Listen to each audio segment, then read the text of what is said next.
तो भाई क्या नेपाल अगला बांग्लादेश बनने जा रहा है? जिस तरह ढाका की सड़कों पर आग भड़की थी और हसीना सरकार गिर गई थी, वैसा ही अब काठमांडू में हो रहा है। संसद जल रही है, नेता भाग रहे हैं और सेना ने कमाल संभाल ली है। क्या यह महज युवाओं का गुस्सा है या फिर किसी बड़े इंटरनेशनल गेम का हिस्सा?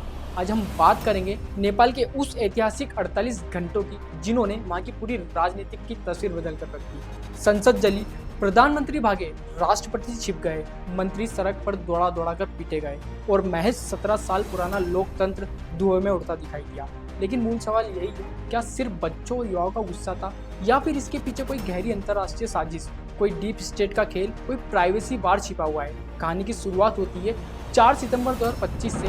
केपी शर्मा ओली की सरकार अचानक फैसला लेती है कि Facebook, WhatsApp, Instagram, YouTube, LinkedIn जैसे सारे अमेरिकी सोशल मीडिया प्लेटफॉर्म नेपाल में बैन कर दिए जाएंगे।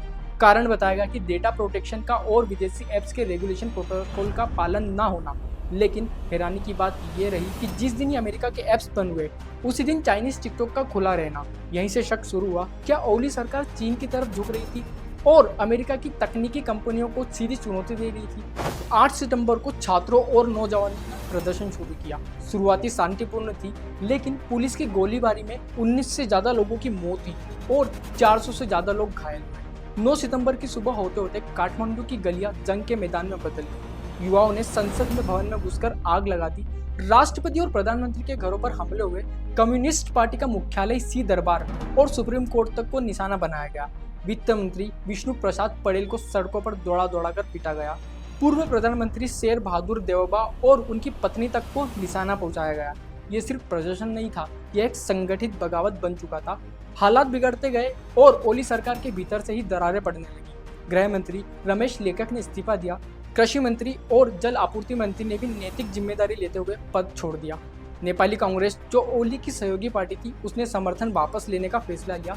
सबसे अहम मोड़ तो तब आया जब सेना प्रमुख अशोक राज ने ओली से साफ कह दिया, पहले इस्तीफा दीजिए, तभी हालात काबू में आएंगे। मजबूरन ओली ने इस्तीफा दिया और सेना ने अंतरिम रूप से सत्ता अपने हाथों में ले ली। अब यहाँ पर सवाल ये खड़ा होता है, नेपाल में हुए आंदोलन बहुत हद तक डिसेंट्रलाइज थे। कोई बड़ा नेता नहीं, कोई स्पष्ट चेहरा नहीं, सब सोशल मीडिया के जरिए हो रहा था। ठीक वही पैटर्न जो हमने हाल के संघर्षों में देखा था।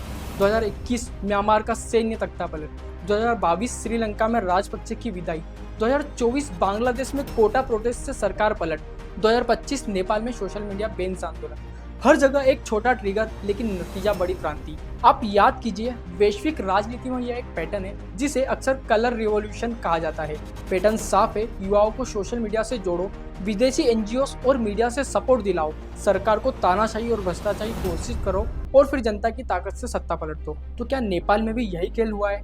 नेपाल के पीएम ओली लंबे समय से प्रो चाइना माने जाते थे। उन्होंने belt and road initiative BRI को सपोर्ट किया था और कई समझौते चीन से किए थे।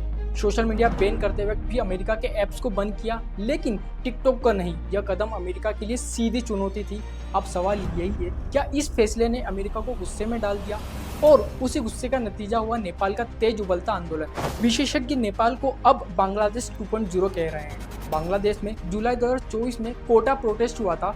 पुलिस फायरिंग में 200 छात्रों की मौत हुई थी। आंदोलन इतना बड़ा हुआ कि शेख हसीना को देश छोड़कर भागना पड़ा। हसीना प्रो इंडिया थी। नेपाल में घटना हुबहू वैसी ही है, छोटा ट्रिगर, ज्यादा दमन, फिर छात्रों को जोड़कर सरकार पलट देना। फर्क इतना है कि नेपाल में ओली प्रो चाइना थे। दोनों ही मामलों में अमेरिका का इनडायरेक्ट दखल माना जाता है। नेपाल के युवाओं का गुस्सा सिर्फ सोशल मीडिया बैन तक सीमित नहीं था। असल कारण वहाँ की भ्रष्टाचारी राजनीति भी थी। केपी ओली पर सुप्रीम कोर्ट आदेश की अवमानना और जमीनी घोटाले का आरोप है। प्रचंड पर माओवादी फंड की अरबों की हेराफेरी का आरोप है। देववा पर एयरबेस डील में 1.5 अरब नेपाली रुपए के घोटाले का इल्जाम है। अर्जुन राणा पर भूटानी शरणार्थी स्कैम का आरोप है। वहीं 17 साल के लोकतंत्र में करीब 13 प्रधानमंत्री और 14 सरकारें, यह राजनीति की अस्थिरता का सबसे बड़ा सबूत है। 2024 में युवाओं की बेरोजगारी दर 21% तक पहुंच गई थी। 2024 में 7.41 लाख युवा बेरोजगार की तलाश में विदेश गए। विदेश से आया पैसा नेपाल की GDP का 26% है, लेकिन देश के भीतर नौकरियां नहीं थी। इसी से पैदा हुआ गुस्सा और इंस्टाग्राम पर दिखती नेताओं की आलीशान जिंदगी ने आग में और घी डाल दिया। नेपाल में सत्ता खा ली है, सेना ने अस्थायी रूप से कमान संभाली है, लेकिन युवाओं के बीच एक नया चेहरा उभरा है।